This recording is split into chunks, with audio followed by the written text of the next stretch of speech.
All right, everyone, welcome to another episode of the Lady Trucking CEO podcast. This is Camille Kitchener-Ellis, your host.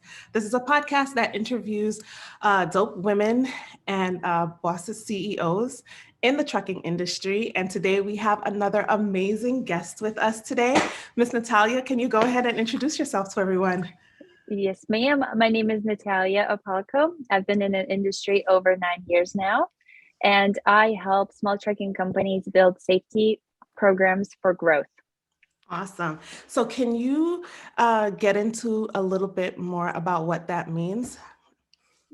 Yes, so safety programs, and I see them as safety programs rather than safety departments because a lot of small companies are uncomfortable building a whole department. But safety program is everything that a trucking company needs to be doing continuously to improve their operations in regards to safety and continuously take care of their safety scores, which affect their money and their revenue and profits. 9 years, that's quite a bit of time to be doing what you are doing. So how did you get into this particular aspect of trucking when it comes to safety? Yeah, so I started working with my brother. I started as a dispatcher, and I kind of started because it was something to do. And my brother was opening a company. So I was like, okay, I'm going to do dispatching. And I did dispatching for a year. And then eventually I merged into safety.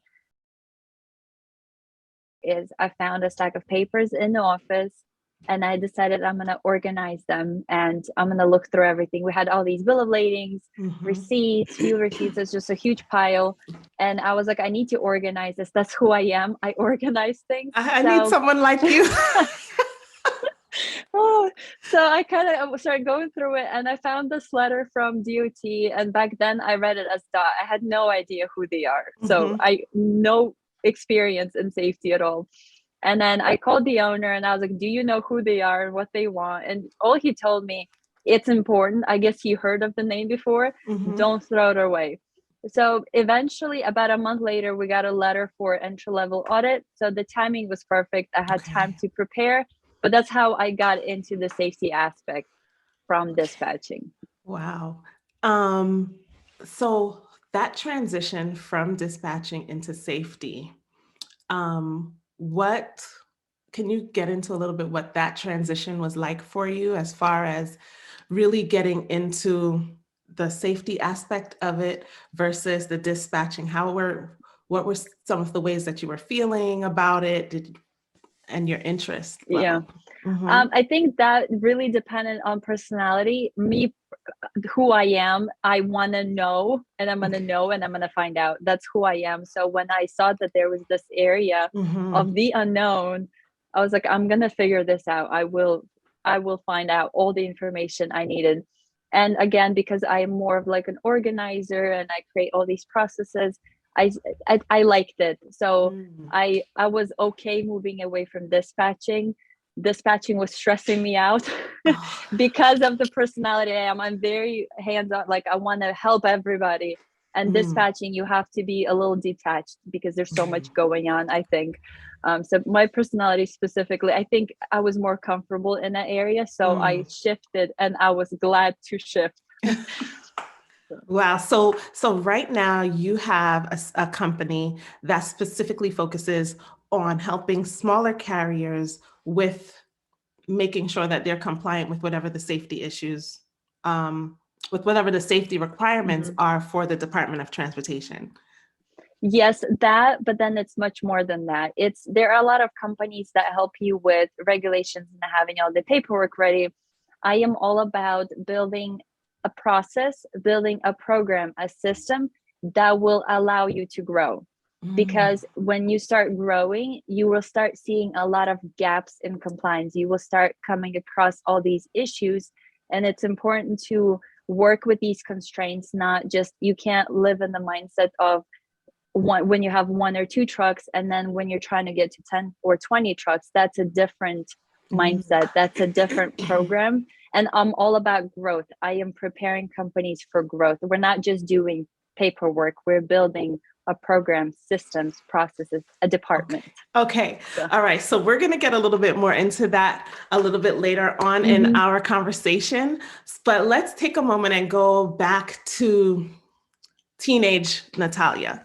What kind of person, when you were growing up, because it sounds like you were super organized, and is that also how you were when you were like, 13, 14, coming up through teen years and college and all of that?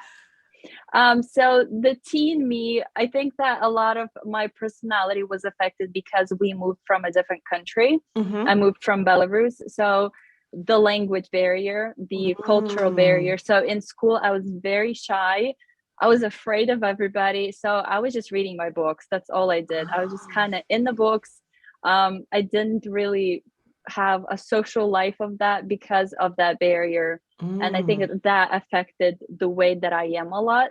Maybe I would have been much more social, but I am an introvert. And I think that made me even more of an introvert than it would have. Yeah. Wow. So what are some of the differences that you came across as far as being in Belarus? How long were you there for? Were you, in Belarus? So I was versus born here? there and I lived there for 10 years. So I moved here when I was 10 years old. Do you remember any distinct differences that, like, when you came here, you were like, oh my gosh, aside from the language barrier, like what were some of the major things that were like, oh my gosh? I think that one thing that I really remember, and it kind of stuck, the first time I went to school, it kind of like just stuck in my head. When we got into the classroom, all these kids were doing a Titanic out of paper on the wall. And I was so shocked because in our school back in Belarus, it was very organized. Everybody sitting at their desks straight up. There wasn't like this craft time. And to me, that was a culture shock because you come in and like everybody is hanging around on the floor. I was like, what's happening? Where am I? So they were posting Titanic on the wall. I don't remember why, but I think that was it. There's a lot of differences, but that kind of stuck with me. Wow. I can imagine. And then the language barrier and getting through that, and processing those changes, like those big changes at such a young age, how do you think that it has affected in how you do business today? I think it has affected me because I am still afraid of a lot of things. And I think it's because of that. When you don't know how to pronounce it. I forget words all the time, even now. Because the way that your mind works, it's easy to forget. So the fluency of speech, I think it has affected me, the way I talk, I think it has affected my confidence the most. And that's really what matters in business, is the confidence to be able to promote yourself and your business and all the areas of sales. That's so interesting because it's like, in spite of that though, you still get up and you still start your business and you still talk to who you need to talk to. So what kind of mindset or thought process do you have to go through in order to actually be able to take the steps to do what you need to do to run your business? I think you have to get to a point of desperation. And at this moment, I'm going to make it work. It doesn't matter if anybody thinks I am failing, if I'm succeeding, it's going to work. And one of the biggest things is I know there's a need, and I am a helper at heart. That's who I am. So that drives me a lot. I'm like, I know people need me. They're looking for me. And if I don't show up, if nobody knows me, then I can't help anybody. And that's it. You're stuck with yourself and you're like, I can't help anybody, but I want to help. So what do I need to do? I need to get out. And it's just a matter of getting over the judgment part of what you think people are judging you. You don't even know if they're judging you. It's so true. It's like kind of getting over that part. And you know what? We're going to mess up. And some of the reels, you see all the mistakes, but you just get through it because they see it once, they forget it. Nobody sits there and ponders on how well or bad you did on that specific thing. So. As it turns out, we tend to be our biggest critic. and our Yes. biggest, downer. Like we put ourselves down, especially as women sometimes. And then with the added layer of being an immigrant in this country, Yeah. it could really be a barrier to your entrepreneurial goals and to your business if you allow it Yeah. to be. And Yes. so one of the things that I'm definitely learning is that our beliefs, like what we believe, literally drives everything Yeah. that we do or don't do. And what are some of the things that you have to tell yourself every day, or that you have to, lean into as far as what you're believing for, what you believe, like what you believe you bring to the About yourself. table? Yeah. Yeah. To actually be able to continue going forward in your business. I think me personally, I have to get over the fact of perfectionism, because we want to get stuck. I get stuck in the admin box. It's my comfort zone. This is where you kind of sit. Nobody sees you. Nobody hears you. Nobody can judge you. Nobody knows what you're doing. So when I realize that I'm again in the admin box, I need to get out. So I keep going back into this perfectionist admin, because a lot of admin work, we can do it perfectly. We can have all these little things in order. It's all great. But then when you go, for example, on Instagram, or do an Instagram live, or record a story, there's so many mistakes and it's so uncomfortable. I just kind of want to get out of myself, and I was telling my husband, I want to get back in the box. But once you get out of that box, your mind is so freeing that you can't look at that box. So you're stuck in the middle. You can't really go back to the box, and then you can't really, so yeah, you kind of push yourself. Okay, I've chose this. This is what I'm doing. And I can do this. It's like, Yeah. you have to literally, the self-talk that we tell ourselves, Yeah. it has to be, I can do this. It's Yeah. okay. I remember I literally posted my first reel maybe last week or the week before. And it was so like, it was so nervous. I did my first lives last week too. So I can totally identify with what you're saying, because that feeling before you press record, you're like, okay, is the hair okay? Is it, Yeah. Yep. then, All of that. but like you said before though, adding value and bringing value, like knowing that what you are bringing to carriers' lives and to the people that you serve, knowing that they value that, and that without you in that space, they wouldn't have the resources that you have, and they're better for it when when we show up where we're supposed to be, and are functioning in the area that we're supposed to be functioning in, than the people that we were put here to serve will be better for it, and because they out there struggling, waiting for us. Yes, and they actually are. That's kind of what drives me. They are actually looking for us, and that's what we just need to do. Yeah, and sometimes we over here scared to open our mouth when they're like looking. It's just crazy. Like when you really think about it, it's like, oh my gosh, people are looking for me. We don't think about it that way because we're in our heads and we're like, oh my gosh, if I go out there, they're gonna be judging me. And it's like all these lies that pop up that we tell ourselves or whatever. It's crazy. What would you say has been your biggest success, or your biggest the one thing that you're like, yes, this is why I do what I do. I love this. Yes, this is why I'm in it. So specifically work related with the trucking safety, it's every time I get a review, or like every time somebody tells me this is so good, this is, because I have a course and you watch your own videos and you're like, I look so weird, I sound so weird, my lighting is off. But then when people are like, this is so helpful, I was able to structure this, and then I don't have to worry about this. And then to me, that's like, okay, I don't care what my videos look like. I need to start selling. I need to get out to people, because I want to sit here and redo my videos 100 times and then do this and then redo that. And then I'm like, I'm not helping anybody. Nobody cares what your videos look like. If you're helping a person, they're thankful, they're grateful. And they're like, I have this one girl, she's like, I'm going to tell everybody. because it's Amazing. so helpful. It's you Yes. structure it, and it's the feedback from people for sure Mm. drives us. And can you talk about some of the challenges that you faced? Like so some of the challenges as far as what you've come across in business with dealing with safety and the carriers and truckers that you serve. Challenges that I had to or Yes, like something that I help companies go through. yes. Which ones is So I would say like some of the challenges that, let's do both. Some of the challenges that, like, what's the single biggest problem or challenge that you see companies face when it okay. comes to the area to safety and compliance? I think that the biggest, it's not maybe, it's a challenge, but they don't know it's a challenge. That's Mm, why it's so hard to even talk to people because they don't think it's a challenge. That's the biggest part mm, about it.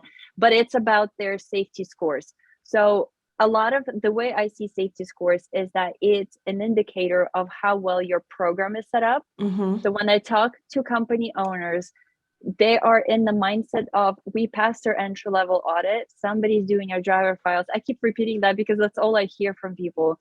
And then they think that they're done.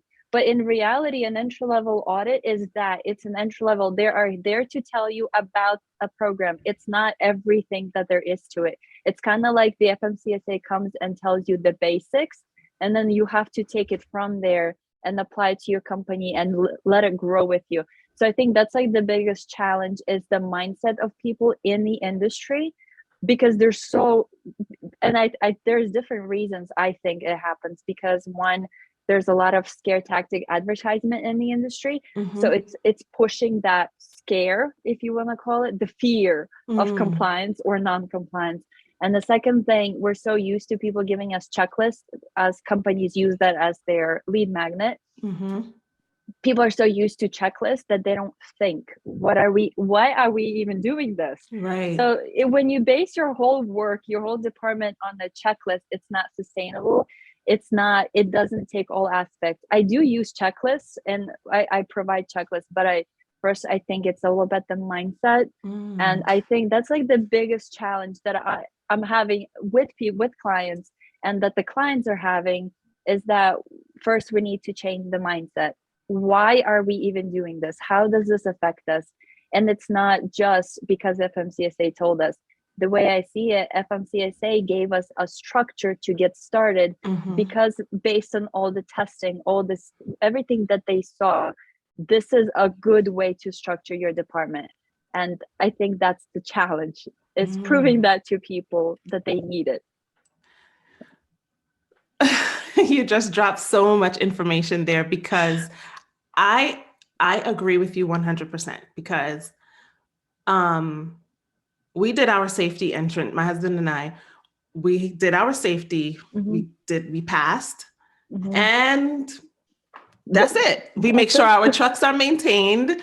We make Yeah. sure that, we're up to date with everything else. So what would Yeah. come next? Like what would a carrier like us, what are we supposed to be looking for or paying attention to that we don't even know that we're supposed to be looking for, paying attention to? Yeah. So I start with safety scores. So they are a good indicator. I know a lot of people complain that there is a measurement system and the safety score. I see it as an indicator. Like, you look at it and you know, okay, if I have a lot of unsafe driving violations, we need to work with the drivers. How can we do that? And I go into onboarding, recruiting, hiring, onboarding, qualifying, Mm, training. There's so much to it that is not on the file. Like, it's mm, not in your driver file. Driver file is like the bare minimum you should be doing. It's the final product of your qualification. But really, there's so many, and again, I help companies create these processes so they're able to even have an onboarding process. What mm, does that even mean? I mean, we can go as deep. There's so many areas, and I integrate safety. In order for you to grow, you have to integrate safety into every department, into accounting, into dispatching. How are you planning your routes? Are you going to have hours of service violations? Like, how strategic are your routes, or you just randomly picking, and then the mm, driver can't make it, then they have to speed, or then they're sitting. So it's all of that. Wow. it's preparing a company for growth. It's not just passing a DOT Mm, audit. We're past that. What do we do next? And this is where I come in. This is what I love, wow. and this is kind of what I do. Wow. Um, so, okay, so where would someone find their safety score? So the CSA.fmcsa.dot.gov. I think that's correct, but it's really, you can Google CSA, Mm-hmm. FMCSA, and you should get to that point where you can log in. All you need to have is your USDOT number, and then with the USDOT number, you can see most of the information in public. But then if you want to see more of like your internal, more detailed, then you just put in your USDOT pin and you can get there. And then Okay. from there, you will be able to see everything that you need to do. I look at the scores. I talk to company owners. They tell me they have a safety program. I look at their scores. I'm like, you don't. That's not a safety program. The safety program, you should be able to see it in the scores that you have an effective safety program in your company. And how would a company go about even setting up a safety program? Because I know that is something that they said we're supposed to have, Yeah. but what does that actually mean and what Mm. does that actually look like? I make it very simple because I do have a master's degree. So initially I overcomplicated everything and I'm like, oh, we need to do this and that. And then I really simplified it to I see it as a process and standard operating procedures. What are we doing? When are we doing it? How are we going to do it? Who is doing it? Who is responsible? What happens if we don't do it? So it's just answering those questions. In the Mm, standing operating procedures manual, you have a company manual. Everybody knows what happens in what case scenario. That's all it is. mm, Everybody has to be on the same page, especially with I have a lot of husband and wife teams, sibling teams, family teams. I'm all about family. I come from a mhm. family company. So Yes. it's all about knowing who's doing what, when, and how, Mhm. and that we are all on the same page and everything gets done and we don't have to worry about it. So Mm. that's how I see a program. That's what it is. Okay. Okay. Okay. Wow, that's great information. That's great information. And so how would someone go about, so those were a lot of questions that company owners need to be asking themselves, or carriers who are owner operators need to also be asking themselves those questions, or Owner and is operators, if they're trying to grow, yes, Mhm, there are a lot of resources to just set everything up for owner and operators, and I think there's a lot of people helping owner and operators. I'm mhm. kind of putting myself, who wants to grow, this is for growth, Yes. this is, if you want to grow, this is the questions that you should be asking. Okay, okay. Yeah, that's important because as far as keeping track of the actual processes that you go through on a daily basis, stopping to document is like basically documenting the process that you do on a day-to-day basis. A lot of times we tend to just, we get up and we do what we do. Like nobody's Yeah. thinking about writing down, God forbid something happens to me and somebody has to kind of come Yeah. and hop into my spot, they're not going to know what to do because it's all up here, Yep. but getting it out of there. So is that something that your company helps people do, like to really pull the information out of their brain and put it in writing on paper? Yes, so I actually provide a standard operating procedures template with Okay. questions. And then as you go through the course, you have worksheets that you put that information in. So I have Mm. questions. So initially, the way it works, you watch a lesson, then you gather all the documents wherever they are, Mhm. in whatever piles they are. You gather them, you scan them, you create folders. I pretty much lead you through organizing your company, and then you're putting that Mm. information down, then you're typing it up. You might have to talk to whoever, also like department wise, Mhm. and then you decide on some of the things. And I also have an issue tracker, or I call it compliance tracker, where a lot of times we can't even agree on how we're going to implement, especially in like smaller trucking companies. So Mhm. instead of like dealing with it, we just kind of ignore it and move on to the next thing. So I make you keep track of everything that you didn't implement, so you don't have to reread all the regulations. You already know this is the issue, we couldn't figure out how to implement, we Mhm. don't, or we didn't have enough money, or we don't have time, or we don't have a skill to be able to implement that. Mm. And then this is your action plan, this is how you grow your company. This is, you're looking at your issues and you're like, okay, this is what we need to do. We know what we need to do. And you start. Okay. Do it. Yeah, and then from there, some companies may realize that it may be time to go ahead and hire more drivers, or if they were in the position to say, "Oh, let's get more drivers," they may realize maybe we need to pump our brakes a little bit and slow down and really get this thing documented correctly. Okay. Yes. Wow. For sure. So, what would you say is the one thing that has really impacted you personally that has also that you've seen have also impacted your business? Impacted me personally. What do you mean by that So it specifically? could be from like either a self-development standpoint or a specific incident situation that may have happened in your life. Because sometimes we all have like these turning points, I feel, in our lives where we're like, oh my gosh, I can't believe this happened, or wow, this is amazing. I'm going to make this shift, or I'm going to, I'm going to do things a little bit differently now because of this one experience that I've had. I think the biggest one would be that I naturally worked myself out of a job. So that's kind of why I am even here, because I was setting up all these processes, procedures, and I worked myself out of a job. So I hired somebody to do our safety, and then I hired a driver personnel. Like, I've set everything up, and then eventually I was like, you know what, I'm not even needed here. So that's kind of the and that's your company you're talking about? No, because I was working for my brother. Oh, so okay. It wasn't even my trucking company. It was working for my brother. And then eventually I was like, okay, I need to find something else to do. I have all this drive. I have all of that need to help. And I think that was the biggest move, because I think at that point I would have never opened my own company, because if that didn't happen, I would have never opened my own company, because I am an introvert. I was scared of everybody and just kind of like, again, in the box. You don't want to get out. You don't want anybody seeing you, hearing you, or So I think that was the biggest transition. So if you didn't work yourself out of your brother's company, then you wouldn't have been able to start your own. And yes. Okay. And so when you say you worked yourself out of your job, because maybe there's some people listening that want to work themselves out of their job that they're in so that they could start their own company. Can you tell us how exactly did you do that? I think that it was, I think that I could make like a sad story about this, because I mean, I did build it for 7 years, and then like you eventually are left without a job. But I think subconsciously, I did it subconsciously. I knew I wanted more. I always wanted more.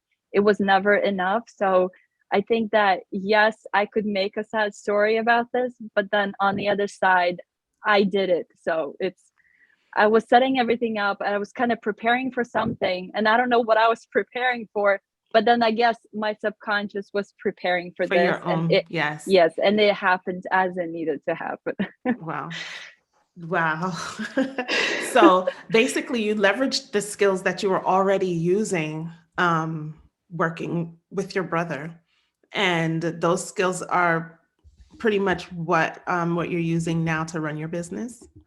I think that what happened is I was doing it because as I was setting up all these departments in the company, I was going through business school. So I was pulling a lot of information, and I was like, I'm going to apply this. I'm going to figure this out. So it was a lot of learning. But then when I left, I actually worked for another company, ClickUp. It's a tech company, for 90 days. That's all I could handle. And then when I left, I was like, okay, I don't know what to do. So it was a year of discovering, okay, how can I use this? Because I didn't want just a safety company. I don't want to do just paperwork and get buried in paperwork again. I want to be much more impactful. I want to help more. So kind of getting here was a journey, a journey. So kind of, and then eventually I got even more deeper into what I'm doing. And then I started remembering I did this. I now I can connect. I had more time to do research on FMCSA.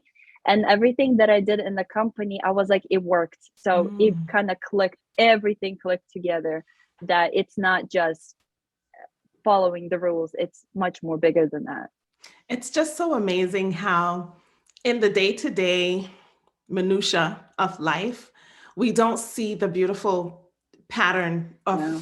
of what things are going to turn out to be. Yeah. We have the hope in our heart, we have the aspirations, we have this drive that you said, like, I'm preparing for something. I don't know what I'm preparing for, but I know I need more. This ain't it.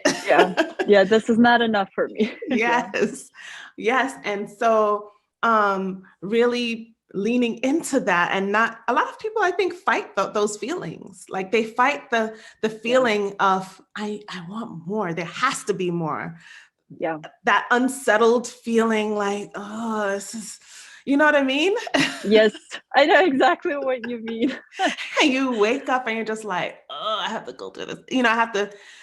And now, being able to wake up knowing that, yes, I get to impact lives, I get to change lives, I get to do it on my terms, I get to do it how I'm naturally gifted at, you're super organized, and you can use those skills that you have and that natural inclination that you have towards organization to help people who are not as organized, who are running companies because of their drive, so it's just amazing. It is. It's great. So, can you tell us, how can someone work with you if they would like to work with you? Okay, so I have a trekking safety course, and it's trekkingsafetycourse.com. Very simple. And so you pretty much, I have a course, and I like to have people finish it within 5 weeks, because when it gets hard, we start procrastinating, and then it becomes this huge project that it shouldn't have been in the first place. So I usually, when the person starts, I schedule the 5-week calls, so I can get on a call with you and keep you accountable, but also help you get through these constraints. It's better to implement something than just think over it for another year and not do anything. So I'm all about, that's why there is that key issue tracker, because I already know you're not going to implement everything today. So we already passed that point. So I already scheduled the 5 calls, and we sit down, and I'm like, okay, we need to move from this. You can come back, schedule yourself a meeting with yourself in 6 months and come back to this issue. But you already have it kind of, you know that you're going to take care of it. It's not a matter of doing everything today. But yeah, it's pretty simple. It's a self-paced course, very tiny, short videos, because nobody has the time to, it's 5 modules. And after each module, we meet up and I help you. Okay, let's actually do. And that's kind of why I recorded videos, because initially I was doing Zoom calls, and then I realized people can watch this on their own, and then they can actually use my time to help them do. I'm all about doing. To actual troubleshoot the actual issues that they're having within their business at that time. Yes. So that's kind of how it's structured. So it's trekkingsafetycourse.com. Okay. Can you tell us 3 steps that a carrier can do now to help improve their safety score, or at least start in the direction of where they should be going when it comes to safety? Safety scores, or safety in general? I would say safety scores, because you said that was really big. That was really important. Yes. So I think initially step number 1 would be to look and analyze what is happening in your company. And you can see, based on the violation, those are your areas of improvement. This is what you should be working on today or yesterday. So actually writing it out and brainstorming. And then really the step number 2, I would say, understand why these violations happen. A lot of times we just want to blame the driver. The driver did this, the driver was speeding, he didn't do this or she didn't do that. And a lot of these problems actually come from internal operations, from dispatching, from owner's mindset. A lot matters from the owner's mindset. Drivers can tell what is celebrated and what is not celebrated in the company. So if you keep promoting that, oh, this driver did all these hours, or they drove illegally, you're already promoting it. It doesn't matter what everything else says. What are you explicitly and implicitly telling your drivers? So I think that it's really understanding what is the problem, where is it coming from? Do we need to change our routes? Do we need to change our onboarding? Like, what do we need to change? Go deeper rather than saying, okay, driver, you messed up. And then the last thing I would say is really understand the violations and how they affect your scores, because we are so used to it being a warning or this is being a violation. Really understanding what does it mean for your scores, and explaining it to the driver. I mean, first, if you can't even understand it, how are we expecting the driver to understand it? But a lot of times, even if you explain to the driver that they have safety scores, like some drivers don't even know about this. So we're expecting something out of them, and then they don't even know what we're expecting. So that's kind of, I think, the biggest thing is really understanding and going through your stuff and writing out little action plan for yourself and training your drivers. Natallia, thank you so much. This has been a very enlightening conversation. I'm going to ask you to just leave a word of inspiration, something that might have, help you with like just empowering yourself, just to can have the last word.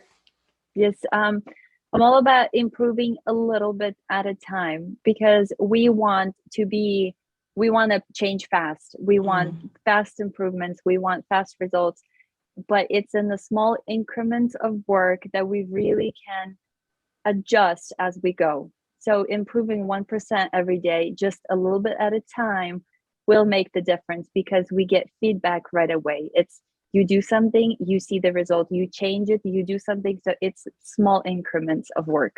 I love that. That is so true. We could not end this any better than that.